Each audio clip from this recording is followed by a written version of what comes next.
semuanya, perkenalkan nama saya Salzabila Agustin dengan NIM 056097201. Saya dari Prodi Ilmu Komunikasi Universitas Terbuka Bogor. Di sini saya akan berpidato untuk memenuhi tugas 3 public speaking. Assalamualaikum warahmatullahi wabarakatuh.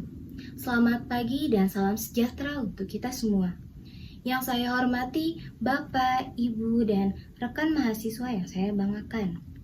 Puji syukur marilah kita panjatkan kehadiran Allah Subhanahu wa Ta'ala atas rahmat dan karunia-Nya kita dapat berkumpul di kesempatan yang bahagia ini.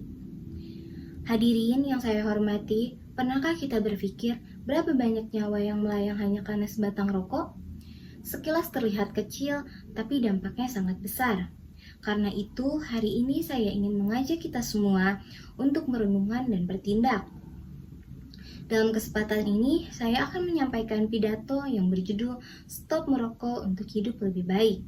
Hadirin sekalian, masalah merokok di Indonesia masih menjadi perhatian serius. Berdasarkan data tahun 2023, jumlah perokok di Indonesia mencapai sekitar 69 juta orang dewasa. Angka ini menunjukkan bahwa kebiasaan merokok masih sulit dihilangkan. Meskipun sudah banyak kampanye yang dilakukan oleh pemerintah dan masyarakat. Lalu, mengapa masih banyak orang yang merokok? Sebagian besar merasa bahwa rokok memberikan ketenangan atau menjadi bagian dari gaya hidup. Padahal, rokok mengandung lebih dari 7.000 zat bahan kimia, termasuk nikotin, tar, dan karbon monoksida. Perokok aktif beresiko tinggi mengalami berbagai penyakit yang kronis, seperti kanker paru-paru, penyakit jantung, serta gangguan pada sistem pernapasan. Lebih dari itu, asap rokok juga membahayakan orang di sekitar kita. Mereka yang tidak merokok tapi terpapar asapnya disebut dengan perokok pasif. Dapat mengalami gangguan pernapasan, penyakit paru-paru, dan masalah kesehatan anak-anak yang serius. Namun, berhenti merokok bukan hal yang mustahil. Banyak orang yang berhasil berhenti setelah memahami seberapa besar bahaya yang ditimbulkan dan menemukan motivasi pribadi untuk berubah. Proses ini sering disebut sebagai terapi motivasi, yaitu membangun kesadaran diri dan pengendalian pikiran untuk mengurangi ketergantungan pada rokok. Terapi motivasi ini menekankan bahwa semakin tinggi pengetahuan seseorang tentang bahaya rokok, semakin besar juga keinginan untuk berhenti. Biasanya dilakukan melalui bimbingan konseling, berbagi pengalaman, atau dukungan kelompok yang saling menguatkan.